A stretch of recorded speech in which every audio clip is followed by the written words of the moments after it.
சரி, நான் ஒரு பென்ட்ரைவ் வச்சிருக்கேன். அந்த பென்ட்ரைவ் வந்து நான் லேப்டாப்ல மாட்டினா டிடெக்ட் ஆகல. அதாவது நான் லேப்டாப்லயோ சிஸ்டம்லயோ கனெக்ட் பண்றேன் அப்படின்னா சி கோலன்ல இல்ல டெக்ஸ்டாப்ல இருக்கக்கூடிய திஸ் பிசியை ஓபன் பண்ணி பார்த்தா எனக்கு C colon D colon E colon மாதிரி பென்ட்ரைவ்ன்ற ஆப்ஷன்ஸே காமிக்கல, பென்ட்ரைவ் டிடெக்ட் ஆகல அப்படின்னா அதுக்கு ஒரு சின்ன டிப்ஸ் இருக்கு பென்ட்ரைவை வந்து டிடெக்ட் பண்ண வைக்கிறதுக்கு. எக்ஸாம்பிள் பாத்தீங்கன்னா அந்த மாதிரி பென்ட்ரைவ் டிடெக்ட் ஆகல அப்படின்னா திஸ் பிசியில ரைட் கிளிக் பண்ணி மேனேஜ்ன்ற ஒரு ஆப்ஷன்ஸ் இருக்கும். அதை கிளிக் பண்ணீங்கன்னா டிஸ்க் மேனேஜ்மெண்ட்னு ஒரு பாத் வரும். அதை கிளிக் பண்றீங்க. அந்த டிஸ்க் மேனேஜ்மெண்ட்ல C colon D colon E colon காமிக்கும். அதுக்கு கீழே பென்ட்ரைவ்ன்ற ஒரு பாத்து காமிக்கும். அப்படி காமிச்சிச்சுன்னா அதை ரைட் கிளிக் பண்ணி டிலீட் பண்ணிருங்க. நிறைய பேர் அதை ஃபார்மட் பண்ணுவாங்க. அப்படி பண்ணாம ரைட் கிளிக் பண்ணி டிலீட் பண்ணிருங்க.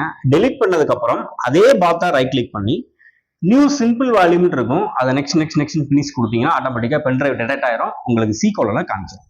ஸோ அந்த மாதிரி ஒருக்கா ட்ரை பண்ணி பாருங்க. சப்போஸ் உங்களுக்கு அந்த மேனேஜ்ன்ற ஆப்ஷன்ஸ்லயும் பென்ட்ரைவ் டிடெக்ட் ஆகல அப்படின்னா அதை ரெக்கவரி பண்றது ரொம்ப ரொம்ப கஷ்டம்.